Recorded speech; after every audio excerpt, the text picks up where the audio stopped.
all day long. This is another quality product from Samara Company Limited. Kale Charcoal Toothpaste, Happy Smile, and Music Haven, your musical coach. I will be telling you a lot more about them as we go along. But right about now, my guests are seated. Hello, young woman. Hi. How are you? Fine, thank Okay, you. just by way of relaxing you, because we had conversations behind the scenes and you told me you were a bit nervous. You're just having a conversation with an auntie. You people shouldn't make me feel like I'm a grandma. I haven't gotten there. So introduce yourselves. My name is Adwa Usua Briaba. I am a student of DPS in grade 10, and I'm very privileged to be here today. Great. Aja, how old are you? I'm 17 years 17. old. It's important to the conversation, so I get to know. And you, darling? I'm Dorinda Lija. I'm 16. I'm also in DPS and I'm in the AS level. Okay, great. Dorinda. So I have Ajwa. Yes, please. And I have Dorinda. Yes. And I have Gabriel joining us on Zoom, right? Yes. Gabriel, please complete the introduction for me. My name is Gabriel Nate. I'm in grade 10 in DPS International, and I am also very, very happy to be here. Okay, beautiful. So I am also very happy to have you people here because, I asked Daniela to get me a pen and a paper because I'm going to be taking notes from you. Great. March we celebrated International Women's... Okay, 8th was International Women's Day. Yes, please. And do you remember the theme under which it was observed this year? Break the bias? Yes, break the bias. Have you... Let me start from that place because that really is not the focus, but as young people in school, are there biases you face and experience as well that you would wish are broken? Actually, yes. Okay. For example, with sports, maybe football and basketball. Nowadays, females are more into those such sports. Exactly. But back then, maybe during middle school, girls and boys were separated. Boys were allowed to play football, and then girls, play ampe or those soft sports. And it wasn't really as fun because we also wanted to get down and dirty with the boys, play sports and score goals as well. So is it getting better now? Oh, actually, it has now. It's getting more better. integrated now. We're more commune in everything that we do. It's not. So how do you play it now? You play together or the boys still have their turn and then the girls have their turn? Yes, the boys still have their turn and the girls still have their turn, but once in a while we tend play to together? merge. Yes. Okay, great. How about you, Dorinda? I was going to say almost the same thing. Hey, so your problem is sports. Yeah, for me it's sports because growing up I really like to play football whenever I go to my grandma's house, and then you go to school and the boys are like, what are you doing on the pitch, get out, that sort of thing. But now it's better, like she said. Okay, great. I am happy we're getting somewhere with it. That at least there's a whole lot of inclusivity now, right? Yeah. Yes. Okay, great. Gabrielle. I would say the same thing with the sports and also in the classroom. Before it was more centered towards boys and stuff like that. But now I'm pretty sure the smartest people in our classroom are all girls. Yeah. Like everyone, we are being given equal opportunities in the classroom now to prosper. But before it wasn't like that. And actually for sports, I think it's still a little bit biased because when you look at the coordination of boys sports and girls sports, they are not the same. Because when the boys are given more room to actually even to learn or to practice. But then when it comes to girls, you don't have that much organization and there's not the desire to want to teach the girls how to play the sports in the first place. So it's unless you already know how to play or you have like a really, really strong initiative, it's unlikely that you will get to play sports or get to like actually learn how to be good at sports. Whereas for the boys, there's more organization, there's more coordination, there's more interest in teaching the boys how to play sports compared to the girls. Even when you have a sports day, comparing the amount of people that watch the girls' games versus the boys' games when they're played side by side, they are not the same. So I think there's still a bit of strong bias. Have you probably observed? Oh dear. Gabrielle's internet is acting up. I mean, it could be any of you answering this. Is it that the girls are also getting more interested in sports but are not being given a lot of attention? Because I know a lot of girls still shy away from sports though. Yes.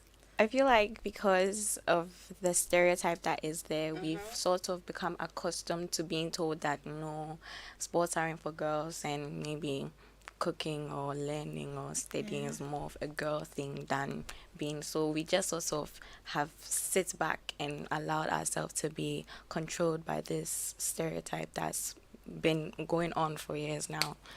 But So if we're now, given like more opportunities, you think that a lot more girls would be interested in sports? yes, if the attention Is is there? given Mm-hmm. to women's sports as much as men's sports, I feel like a lot more women would stand up and be like, oh, I think I want to partake in this. This is interesting because I really didn't see sports coming up that much. This is interesting. I have a daughter who's like your ages. She's it's maybe 16 or 17. I think she's 16. She's about turning 16, and she loves football. If she doesn't play. She's more like a pandit. You should have her sit down to analyze football. The only time you see her having like she's going head to head with her father is when they are having football conversations, arguments, serious arguments, and I go like, okay. And I mean, she would want to develop it, do a lot of punditry and discuss football and all that. I used to wonder and go like, okay, but I have left her because I see she has a lot of interest, and I'm sure that's what you girls are saying, that once you notice that someone has an interest, even if it's sports or whatever, they should be encouraged and not to be made to feel like because you're a girl, this isn't an area you should venture, right? Yeah. Yeah. I mean, we'll flip this very soon, but then again, I have two more areas I would like us to talk about this bias, and then we can move on to other things. When it comes to the home, okay, you guys started with school, so let's stay in school. Okay. How do you feel the girls are treated, or from where you sit, the girls are handled in school, when it comes to girls and boys, other than sports? For instance, I engaged my children again, and they went like, look, sometimes, right, you go to school, and boys come to school, and their shorts, right, are pretty very short, but they're allowed to just walk about freely, and nobody says anything to them. But once you're a girl and your skirt is just a little bit above your knee, sometimes you're taken to the principal's office, you're cautioned, you're doing this, they tell you tomorrow. So they're like, why is it that a boy can wear very short shorts, and why doesn't anybody see it as destructive? But when a girl wears it, it's destructive. We had a long conversation about it. But I mean, from your perspectives and from where you sit, what biases do you see in school apart from sports? Like you were saying with the clothing, I feel like because of how women are viewed as probably objects of sexuality or something, it tends to, I don't want to say hinder the way that we are allowed to dress in society. In schools, normally we have maybe schools that have school uniforms and don't allow their students to wear home clothes Clothes. during school. The main reason behind that is they don't want girls to wear Just anything. just anything, or they would set, like maybe during an event, let's say a school fair where you've been allowed to wear your house clothes, they'll give you rules that don't wear crop tops, don't wear shirts that don't have sleeves, don't wear shorts. If you're going to wear shorts, they have to be to the knee or below the knee. Below the knee. So Those ones. Yeah. And those restrictions are not given to the boys. not at all. Dorina, that's what, very what true. more have you observed? Yeah, for like the same thing she said, I've realized that people tend to expect more from girls when it comes to etiquette and behavior. Boys can get away with a lot of behaviors, but with girls, like automatically they're like, why didn't you do this, or why didn't you do that? People expect girls to be more polite, but boys can be harsh and blunt and all it's that. okay. Yeah, and it's okay. But I think that the way we expect girls to behave a certain way, as in when it comes to like relating with people older than us or people like us, we should expect the same from boys, Boys as well. as well. Yeah. Great. And Gabrielle?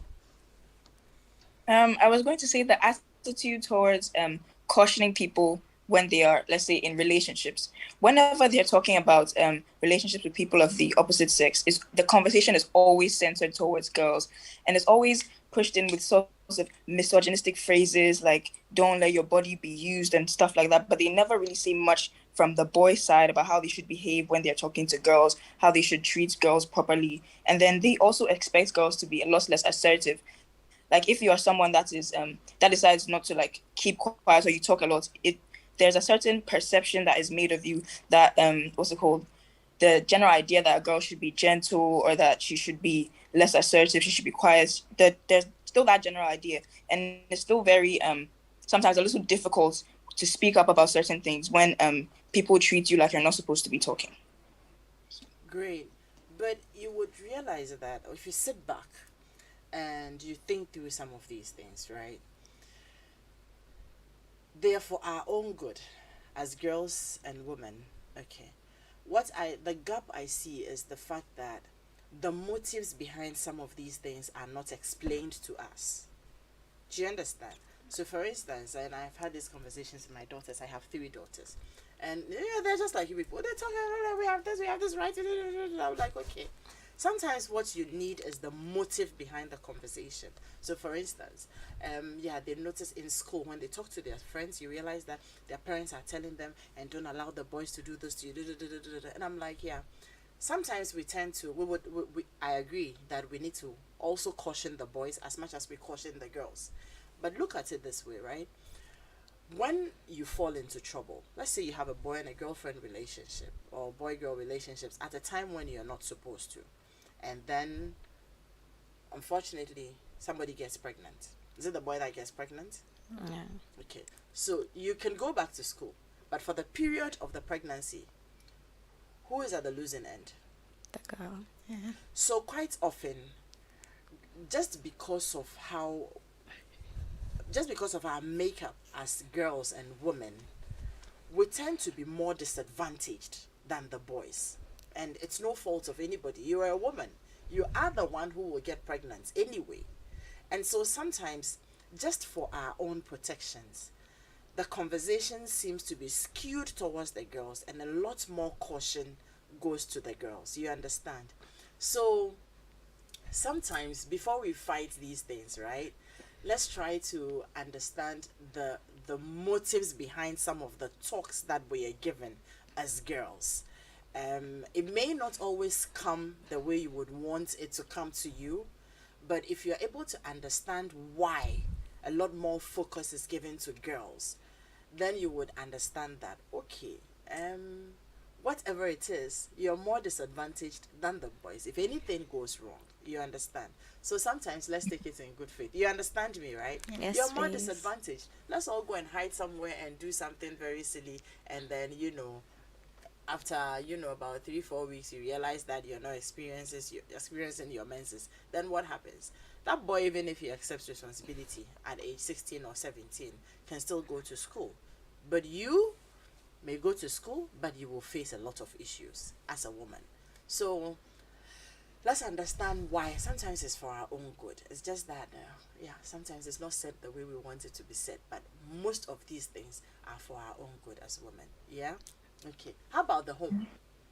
How do you have a brother? Yes. You have a I brother? brother. You do. on. Gabrielle, do you have a brother? No. Oh, just 2 oh, girls. okay. So we'll look at you. How old is your brother? My brother is 16. Beautiful. So how's the upbringing like? You, your brother? For me, in my home, my brother and I, because we were born not like the time between our births wasn't. We were quite close, so people tend to think that we were twins at the Okay. time. So we were inseparable, always playing together, always being rowdy and arguing over unnecessary things together. So I didn't really see that sort of boundary placed when we were younger. But as I began to grow up, that's when I started to see that there's something going on here. So when we were younger, we used to sleep in the same room. Then all of a sudden, my dad was like, I think it's time for you to So because of that separation, we didn't get to spend as much time together. And then came on the responsibilities, the house chores. I'd be getting to do a lot of things whilst my brother is upstairs watching TV. Oh dear. And I'm just like, How so? how? Did you ask Why? questions? No, because I just always thought that, okay, I'm a girl. I'll one day get married, so I need to learn to do these things. Were you told that, or you just assumed it? I just assumed it. Well, Because I've you heard, saw your mother do them. yes, I've heard a lot of mothers tell their daughters that when you grow up and you get married, you have to know how to cook for your husband. You have to know how to clean the house. And also, I just sort of took it upon myself to accept it that, oh, this is something that has been going on. So you might as well just. So you didn't fight it again. I didn't fight it again. And it's okay by you. I wouldn't say it's okay by me because sometimes I feel like, yes, I'm a girl. I will become a woman one day, get married, have children, have to handle my own household. But right now, I'm also a student.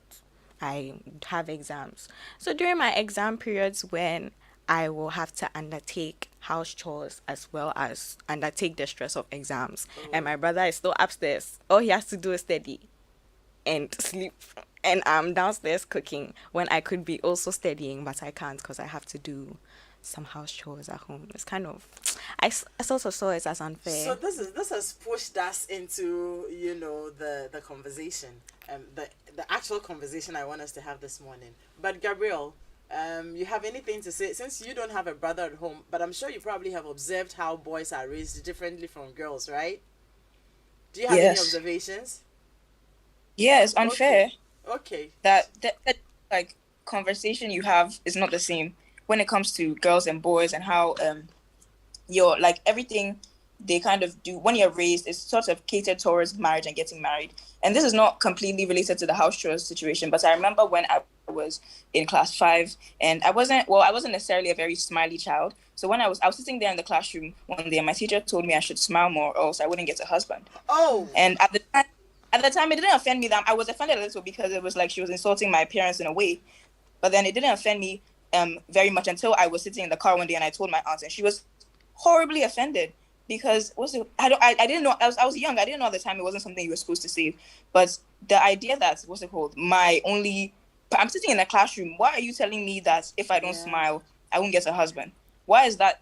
It's not even a topic of conversation. It's not something you should just randomly decide it's not something you should randomly decide to say or tell someone that they won't get a husband if they don't. I didn't think it was right. And she hadn't said anything of the sort. No one had said anything of the sort to any other boys. It was just the conversation about marriage was always catered towards the girls, and attainability of marriage. It seemed like a goal that you were supposed to fulfill, and if not, you had failed as a girl, as a woman. So I didn't like that. That was something that had been instilled into me a little as a child. Nice. Great listening to your thoughts. How about you, Dorinda? Wow.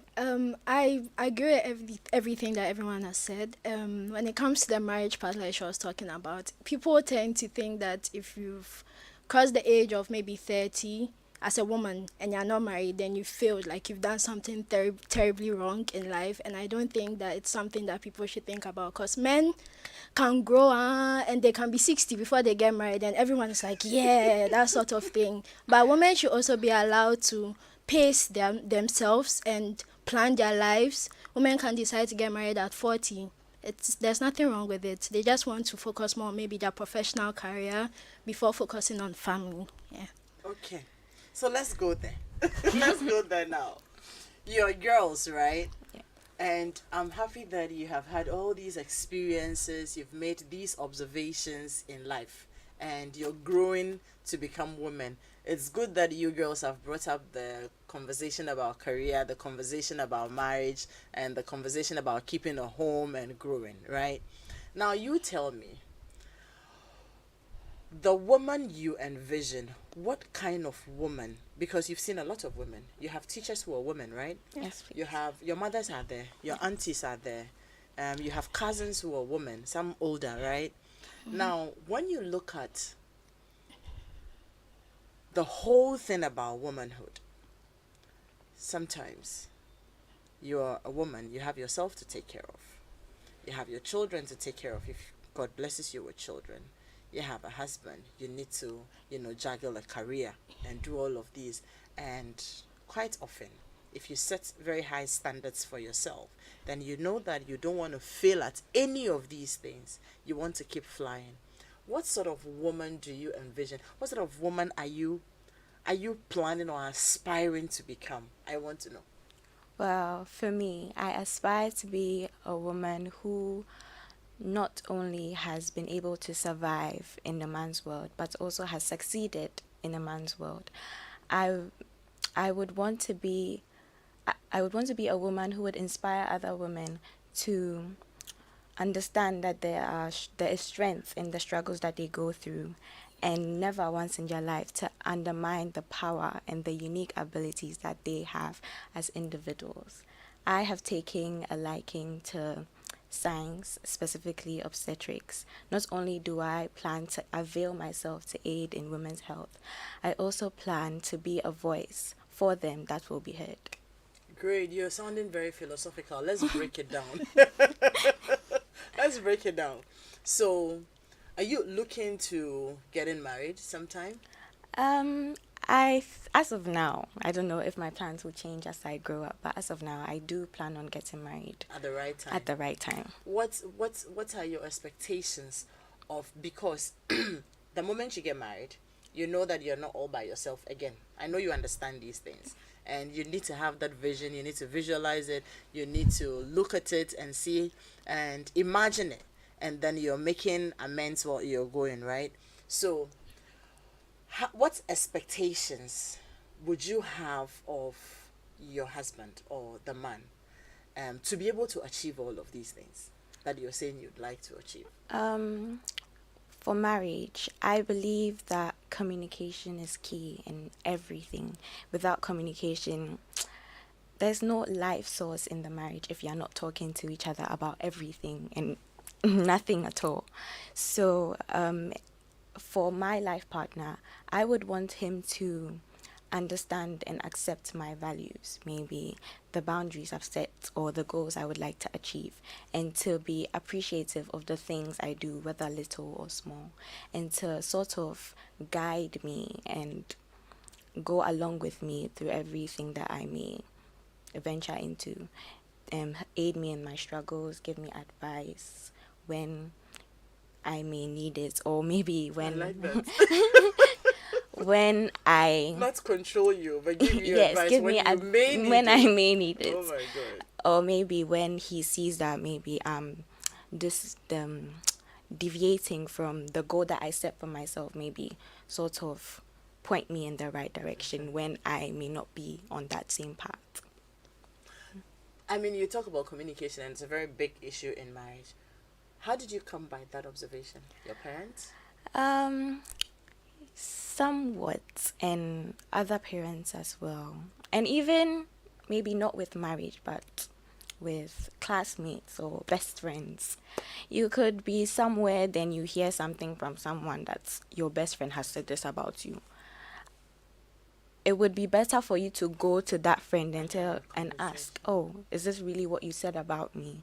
And not just assume or insinuate that she's not a good friend, then go and have an argument and lose a person who could have been a potentially good part of your life. And the same with marriage. If things aren't going well in a period of your marriage, I feel like it's better to sit down and have a conversation about what the problem is, or what you think the problem is and what he may think the problem is, and then try to find an even ground on how to move forward. Or maybe in the case where you don't want to move forward together, you can decide and amicably separate yourself from one another, not affecting the lives of your children or those around you by having a nasty divorce where you can't even sit in the same room because you might just remove your shoes and throw it at them. So in becoming this woman you envision, communication for you is very key. It's very important. Let me stay with you a bit longer. When it comes to raising children, in as much as you are 16? 17. 17, okay. Oh, she is 16. you're 17, you're still young. I'm not sure you're planning on having children anytime soon.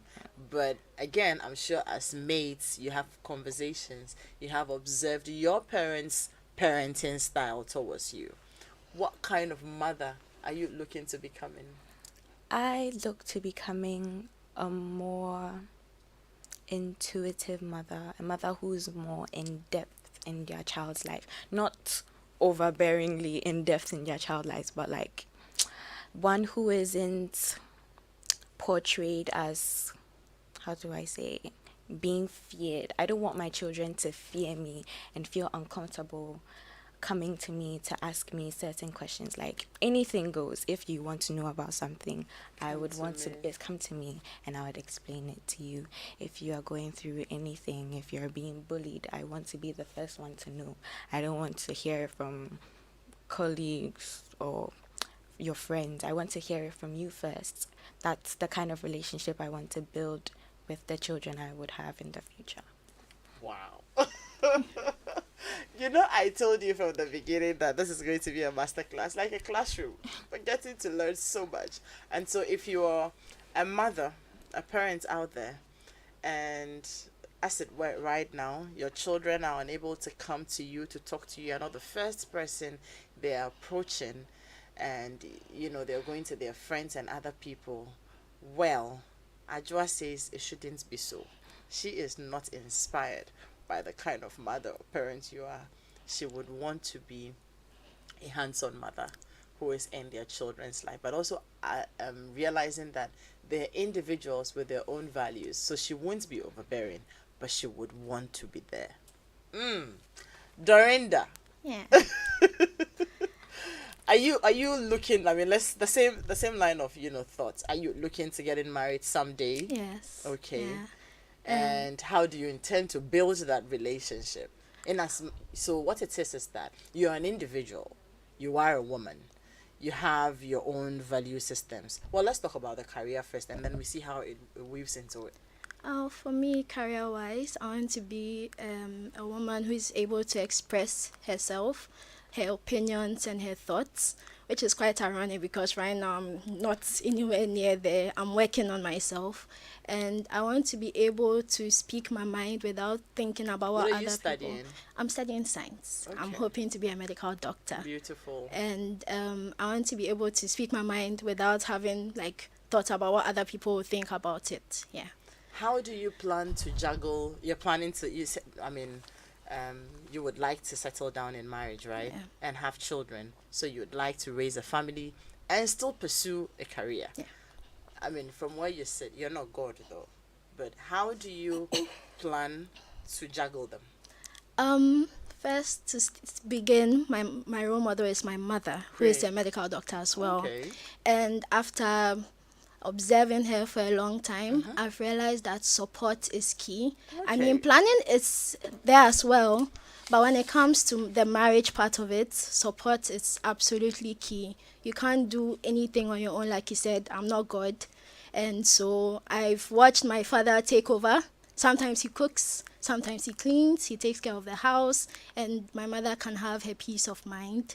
And there are times when my mom is tired and my dad is like, okay, let's give her space, and then we'll go out and then bring something back for her, that sort of thing. And I think support is key, but not only from the spouses, but from family and friends as well. I'm an only child, so if my friends go somewhere, I have to be at an auntie's or a grandma's place, and they are very accepting. They are willing to take me in. Sometimes I stay for a few days, sometimes I can stay for months, and I don't feel left out. I feel like I'm being raised not just by two people, but a whole family, and it's very great. Oh my God. I am learning a lot. And I will come back to sum up your thoughts. Because three key points you people have raised so far. Adjoa has spoken about communication, and it's very important. If you're not articulating your thoughts and you're not letting the other person know what's on your mind, and you'd want them to second guess you, then you will be driving yourselves into a lot of trouble. And unlike the fact that you understand that support is key, and it's also because you have observed your parents do it. That if a woman will thrive in this man's world, as Joe puts it, then whoever is in your life must be supportive. If they are not supportive, like it or leave it, no matter how strong you are, sometimes you can crumble. I like that. Gabriel, Yes. we're having a good time. Now you tell me, are you planning, in due time to settle down as well? In marriage, maybe? Yeah. Raise children and, have a beautiful home, right? Hmm? Great. Okay, so you're nodding. I can see you, but we're also on radio, so you might want to be responding for me. Oh, yes. Beautiful. Okay. So like I asked Dorinda, what are you studying? Right now, I'm also studying Oh, I science. see. I see. And then you're looking to become in? What are you looking to doing with the Well, science? well, I'm actually between medicine and law Okay. because for the law side of things, I like to articulate my. I like to explain things. I like to talk. I like to argue. So then I think law would be a good professional side for me. But then, like Dorinda, my mother is also a doctor, and I've seen the impact she has had, and I've also been able to see the things she can do for people and how she helps people. But don't And worry, you can looking at actually do both. my mother says the exact same You thing, can and actually my do both. grandfather. Great. And by looking at the things she has done for people, it's kind of inspires me to also want to do the exact same thing, because I think I could have a lot more impact as a doctor than a lawyer. But it depends. It depends on what you do and what kind of law you do. But I'm looking at both professions right now. Exactly. Do both. You can do both. Yeah? And no stopping you. You can do both. Now you tell me. Now that you're looking to either becoming a doctor or a lawyer and doing it or both. That's a tall order. And then you're looking to having a family Yeah. in due time, right? Children, husband, and all. How do you plan to juggle? I plan to juggle that. My answer was quite similar to Dorinda's answer, by having a husband and a family that is supportive and understanding. Because looking at my mother in general, there's a bit of a lack of understanding for her in general, because she's doing her PhD right now. And whenever she tends to like talk about how the workload or she has an exam, the general notion of the family is, who sent you, rather than what's it called? We are proud of you. My sister and I try our best to like tell her that we are proud of her and everything. But there's a general notion of who sent you. What's it called? That like at her age, like she's 48 right now, but she's doing her PhD. So it's quite it's quite stressful for her. But then the general, like even when she had an exam, I think yesterday, when she was talking about her Oh dear. exam going well, was a lack of congratulations, and rather why is she putting herself through this? So I think a very important thing for my future family is that my husband is understanding and that he's supportive of the profession I want to do. Because if you don't have that luck, if there's a lack of support, it's be very difficult for you. At least as children, my sister and I try to be very understanding, and we help her out and we talk to her. And another big thing is that we are able to communicate, like I just said. Because when I was growing up, my mother was the fierce mother. She was the harsh mother, and my sister and I were terrified of her. We couldn't tell her anything, and anything we would do, we felt like we were living in a rigid household. But then as we grew up, I guess this was her parenting style, but she definitely could have improved it. As we grew up, she loosened up, and it became so much easier to talk to her and communicate with her. I can tell my mother anything. I talk to her more than I talk to my father. But before that, we loved our father so much, and we were so afraid of my mother because we thought that she would get angry at anything we were saying or anything we did. But now that she loosened up and she completely stopped the harsh, rigid treatments that she thought she had to give us, we became closer to her and we were able to communicate with her, and it made everything in our lives better because my mother gives amazing advice. She gives great advice. So that's what I want to emulate for my children as well. I want them to be able to talk to me, and I want to be able to advise them on things that most people can't. Some people can't talk to their mother. I want them to be able to talk to me, and I want them to be comfortable with me. I have a very comfortable relationship with my mother. And that is what I would want in my household. So I think I've said a lot of things, but I want my household to be supportive. I want my household to be very understanding, and I want it to be a comfortable place. I don't want it to be a rigid household where everyone is walking on stilts. I want people to be comfortable, and I want my husband, I want to live in a cordial household. Whoa, whoa, whoa, whoa, whoa. I said it all. There's always so much to learn when I have conversations with young people. And I hope that you're taking notes, because at a point, Gabrielle, I was getting a bit emotional when what you people know you should be doing was being a bit more supporting and understanding, but you sometimes end up critiquing unnecessarily, or and making the person feel like, okay, yeah, nobody sent you, it's your wahala, but then you realize that she has ambitions, she has goals in life. In as much as she is a mother, she is working, she has a family to take care of, there's still that thing inside of her that would make her feel very fulfilled in life, and that's what she's pursuing, and trying to juggle all of these together. You said it rightly. She would require all the understanding there is. She would require all the support, and you making her feel comfortable. So I'm happy you tried to do it. And I think that you will have to whip the whole family in line so that she feels a bit more loved, a bit more supported. Yeah. When she goes to write an exam, so that it went well, it didn't go well, she's telling you people, you should be empathetic. You get what I'm Yes. trying to say? Because you sitting back and observing, you'd realize that come tomorrow when you are in the same place, you wouldn't want it this way, right? Def- You wouldn't want it that way. And I got a bit emotional about that. Congratulations to, your mom. Women, we're doing a lot as women. Yes. And I would want us to talk about one aspect of life that we all can't do away with, whether you are young or you're old. Conflicts. I'm sure you all have observed conflicts in your homes, some way, somehow. Yeah. Misunderstanding. We're not agreeing on one thing. I want to find out from you, not necessarily what's happening in your home, but as you grow up to become this woman who is flying, achieving, taking care of her family. And I'd like to let you know that it's not easy like that. You will face conflicts. How do you intend to handle misunderstanding, to handle conflict when it comes? So be thinking about it. I'll be back to you a bit. For your eye care challenges, look no further. Amasha Partners Limited and Eye Care has it all. Your eye deserves the best care and quality designer eyeglasses. Amasha Partners and Eye Care undertake the following services: supply of designer frame, sight testing, supply of lenses, sunglasses, contact lenses, ophthalmologist in attendance, and general treatment. Locate them at La Upsa Trade Fair, Spinters, adjacent ICGC, before Community 18 Junction, and at McCarthy Hill, they are opposite the Benjay Lodge. North Kanishe, Swan Lake, opposite Green Hand Junction.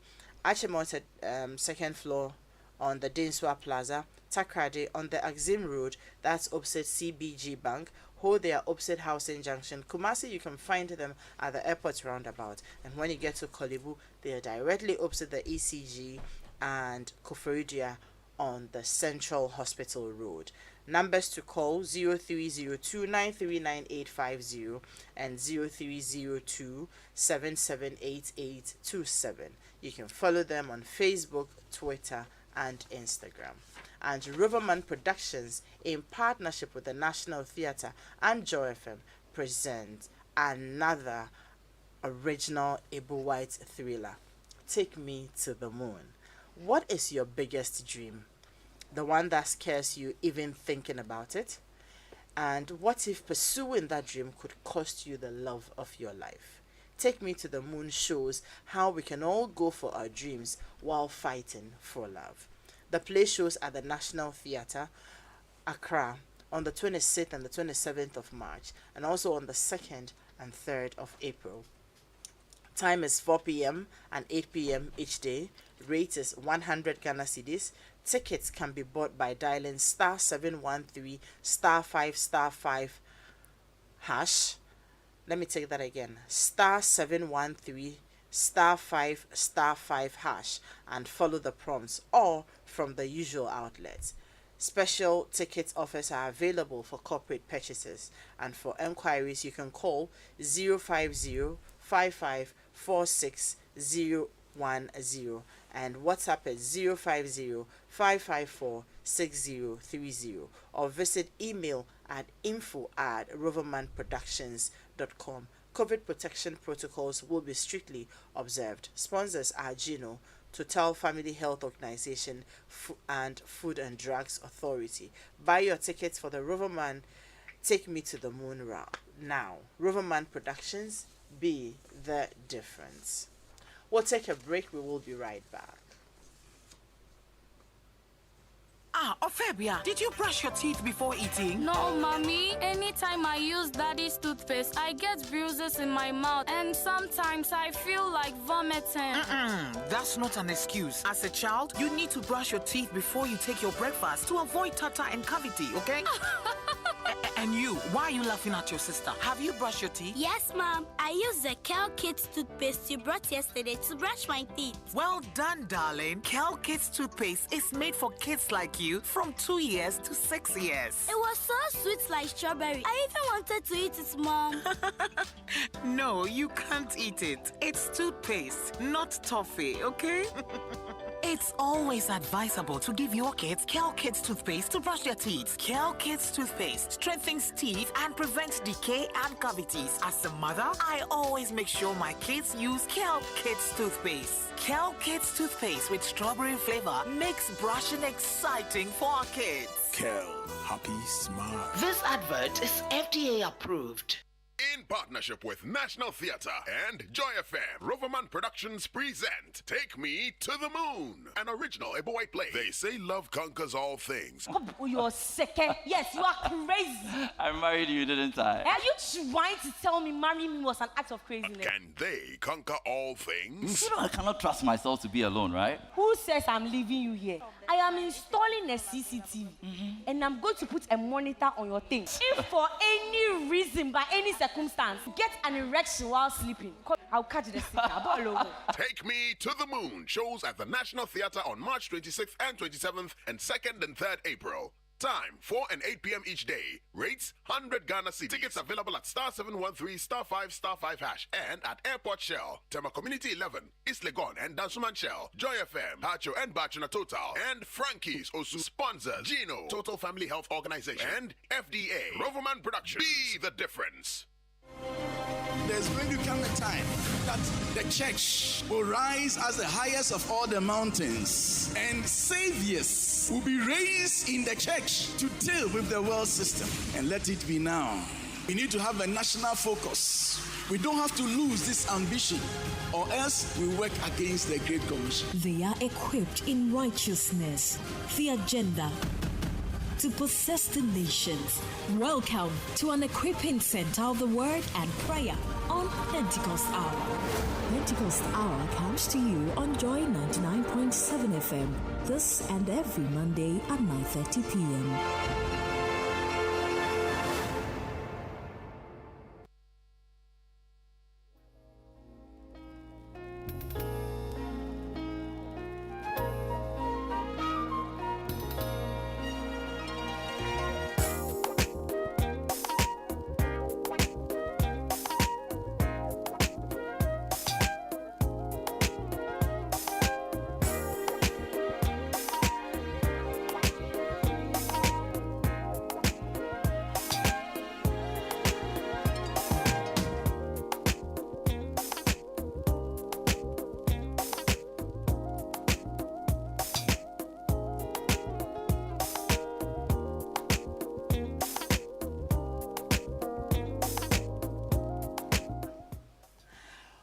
Right. Thank you for staying with us. Home Affairs on Joy 99.7 FM and on Joy Prime. Let me tell you about Music Haven before we go on. Did you know that playing any musical instrument or singing activates the brains in ways no other human activity can? It's a total brain workout. For the growing mind, music learning is an invaluable input to the brain's development. It is enjoyable, It instills discipline and develops the mind. At Music Haven, we teach all the musical instruments. Talk about the piano, the organ, the violin, the guitar, the saxophone, the trumpet. We teach both adults and children. Now, when I was saying guitar, remember when I was in, I think class 4 or 5, the teacher who was teaching me said it's called jota. Wherever you got that from. Parents, why don't you enroll your children at Music Haven for a great musical experience? We're open from Monday through to Friday, 8 a.m. to 5 p.m. and on Saturdays from 10 a.m. to 3 p.m. You can find Music Haven on Mensasaba Road near the Mala Mata Market and next door to Teledata. Numbers to call 0244356173 and 055-255-8398. We look forward to having your children in Music Haven. Make your children heroes among their peers. Music Haven, your musical coach. And Pentecost Hour, a religious broadcast program sponsored by the Church of Pentecost, comes your way with the chairman of the Church of Pentecost, Apostle Eric Nyamiche, on Joy FM at 9:30 p.m. every Monday. So this Monday, 9:30 p.m., please catch it. Tune in every Monday, 9:30 p.m. And it started about 2 weeks ago on the 14th of March. It is very insightful and you want to catch it. The Church of Pentecost, we are possessing the nations for the Lord. Now, we were talking about conflicts. Yes. Dorinda, let me start with you this time. Okay. Well, with conflict, I think when it comes to... But you should know that it's inevitable. Yeah. You can't run away from it. I think that you have to have an open mind, number one, because you should be able to understand the other person's point of view. And I think what fuels conflict a lot is pride. The pride that makes people want to keep to themselves and not admit it when they are wrong. Because there's nothing wrong with saying, okay, maybe this time I wasn't speaking with the right facts, or I was wrong about this or that. And so a conflict first is having an open mind, trying to understand from the person's point of view, because you're obviously not a person. The person reacts to situations differently from the way you do. So something that you think is little might be a big deal for the other person. And then the next one is trying to make yourself admit that you were wrong in the situation if you are. Yeah. Great. And let me go to Gabrielle first. I think a really important way to manage conflict is being able to control your anger. Because not a parental situation, but let's say, even with my sister, every sibling has that one big blowout fight that they have, and then we are upset. I think the last fight was during quarantine. I had a big fight with my sister, and it was over an adapter. Oh dear. And we were both so unimaginably angry. Like, we were holding opposite sides of the adapter. We were trying to pull it. And it was crazy because we could have just shared. But what the render was pride, and then our unimaginable, we were just angry for no reason because you're already in quarantine. Tensions are boiling. You're already pent up. So then being able to control your anger and understand that you are angry and understand why you are angry. Because sometimes you're not angry at the person. You're just angry in general. So you need to understand how to control it. I am interested in how you resolved that. How did you resolve it eventually? Well, she eventually got the adapter because she's stronger than me. And then we went to separate rooms and cried. And then I think the next day she asked me something and I responded, and then that was it. We didn't talk about it.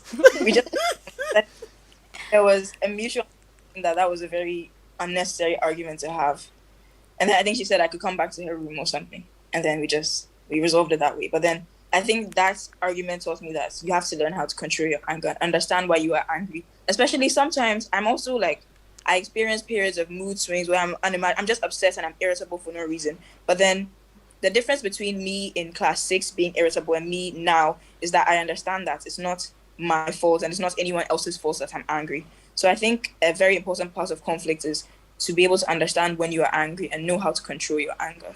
Because when anger reaches unimaginable places and you're boiling, anything can happen. True. You can say anything, do anything. So you need to learn how to be emotionally intelligent and control your anger.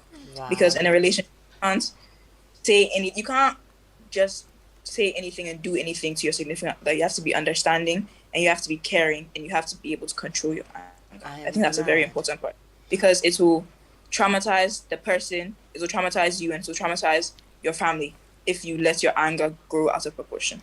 And it can actually affect everything. It could be that you're just upset with your partner, you're angry with your partner, you guys are in a place of conflict and you're not finding grounds to resolve it. It will affect the way you relate to your children. It will affect the way you relate to your colleagues at work. It will affect everything.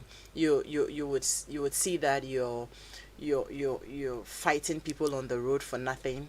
You go to the you go to get groceries and you're upset, and it is something that's eating you up, you know. So it's important, like you two have said, you will have to be, I mean, she talked about the fact that pride fuels it, and I'm sure that's what happened to you and your sister. One person could have just said, okay, have it, when you're done using it I will use it, you know. But no, I am not backing down for you and you are not backing down for me, and we go at each other. And you said it right, that when it reaches those unimaginable heights, anything can happen. So I am glad you people know this, and it doesn't just apply in your home settings, but conflicts are inevitable.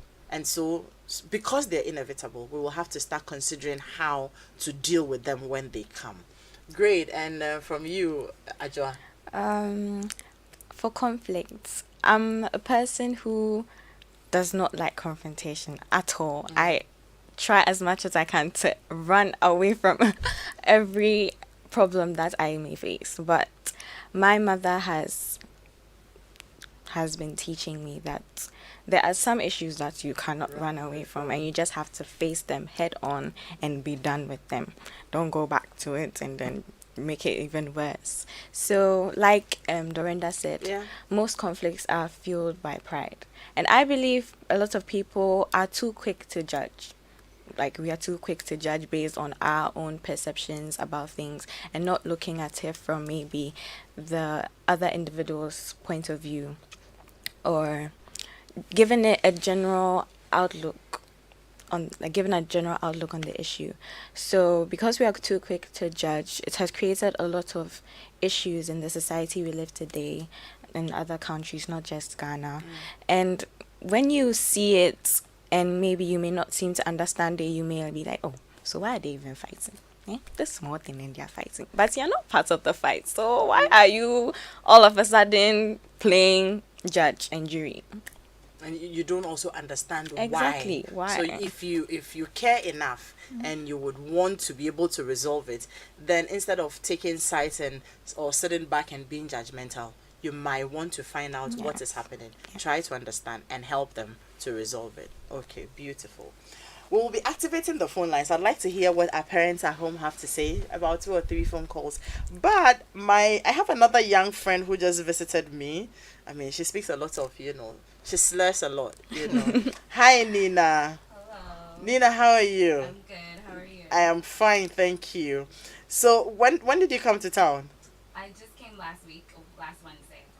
She's doing something wonderful, and I'd just like her to talk about it, Dine, what's it called? Dine Diaspora. Yes, Dine Diaspora. I'm a co-founder of an organization called Dine Diaspora. We focus on food and beverage industry, ensuring that people around the world are connected to what we call African food and African food culture.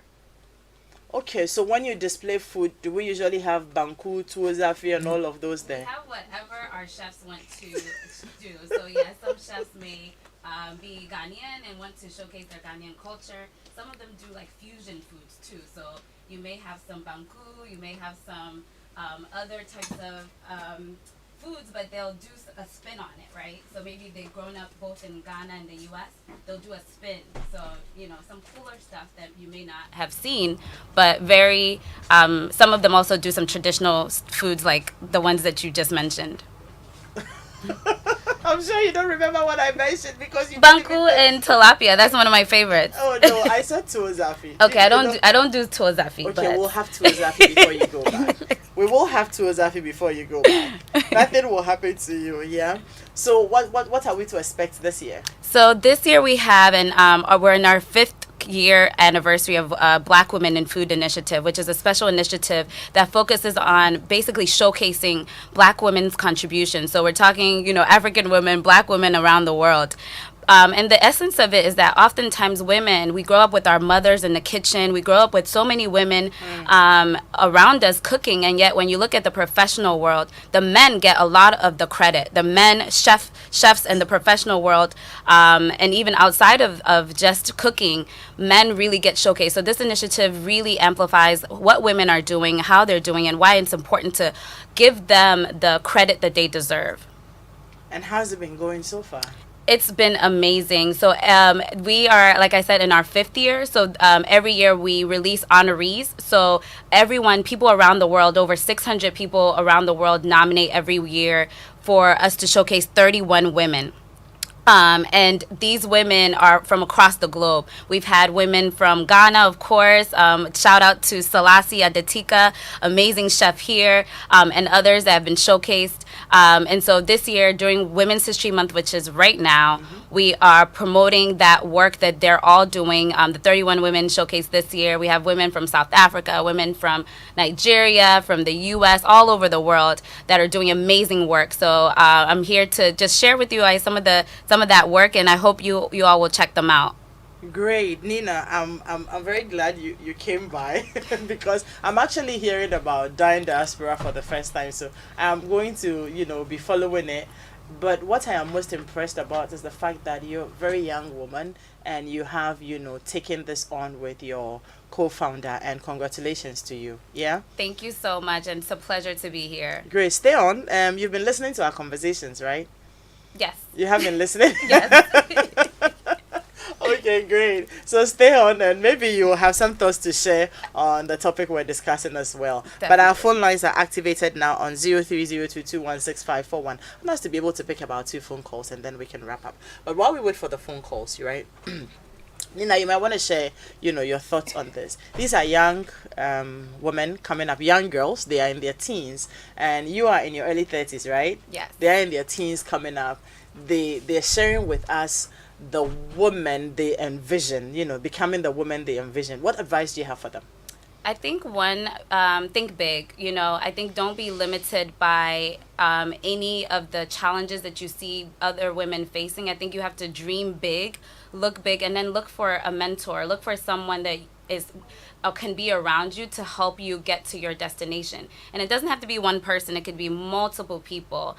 I think it's not easy to navigate the world today as a woman, but there are so many great examples, such as yourself here, that we can all look up to and find inspiration in, and then find support. You can't do anything by yourself. Everything requires a community. And those that you find, whether it's friends, whether it's family, can really be the people that you lean on to get to the destination. And you have to also give back. You can't take from others and not give back.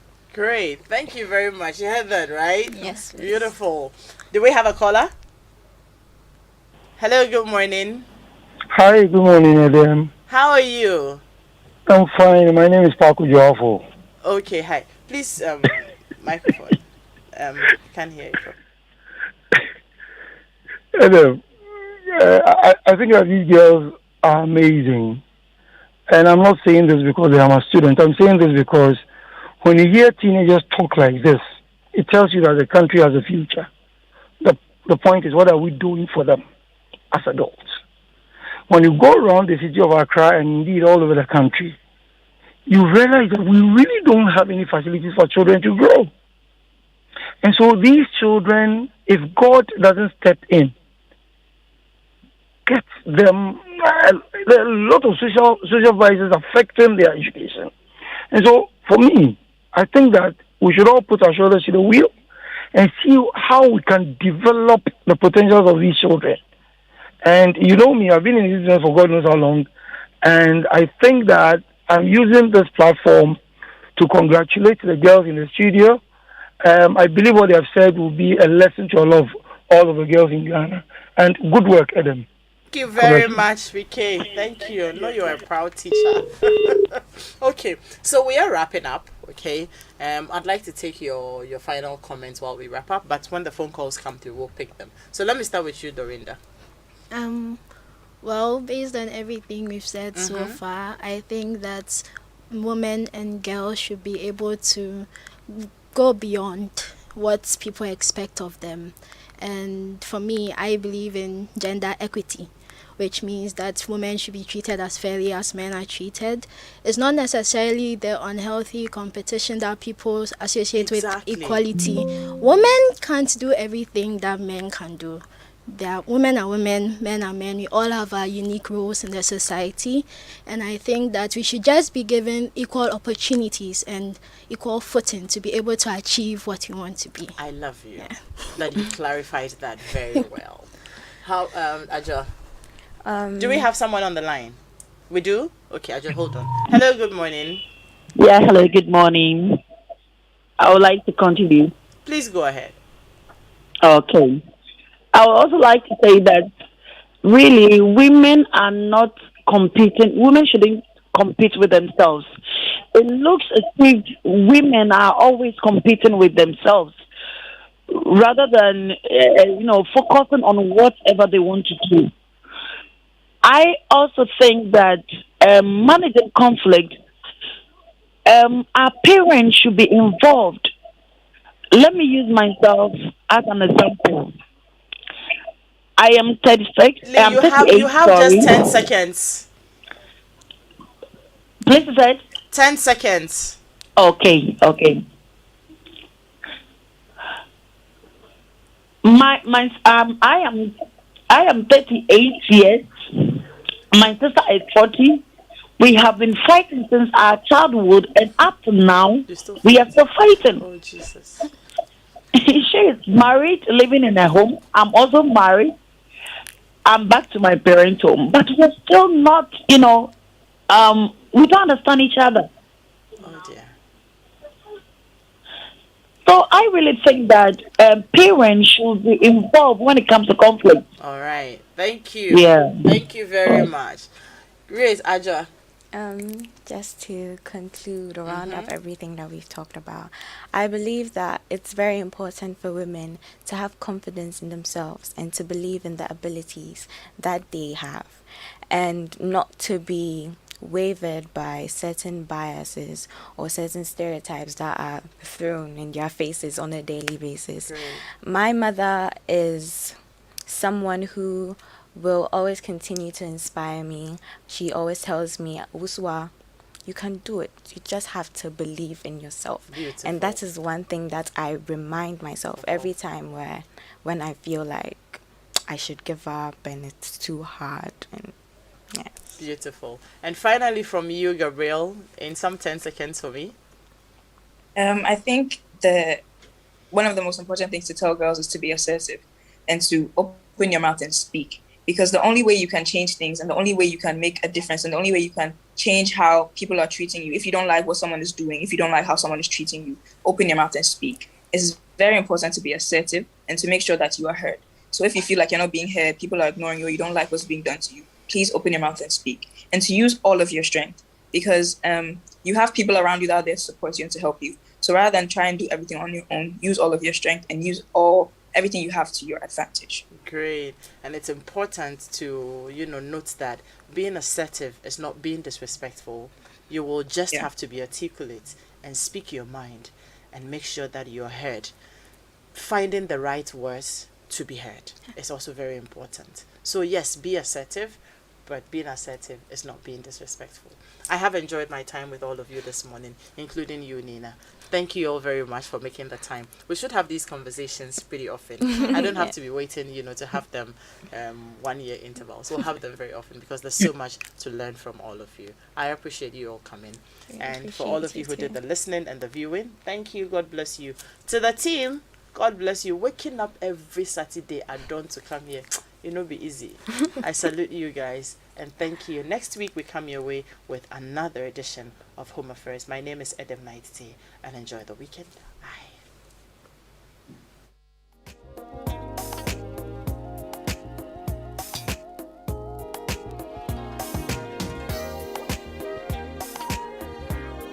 More than 1.5 million people around the world have died from COVID-19 since the pandemic began. When the COVID-19 pandemic struck, real heroes emerged. In the areas of health, education, and economic empowerment, heroes stood in the gap, helping in their communities like they always do. It's now time to celebrate your heroes.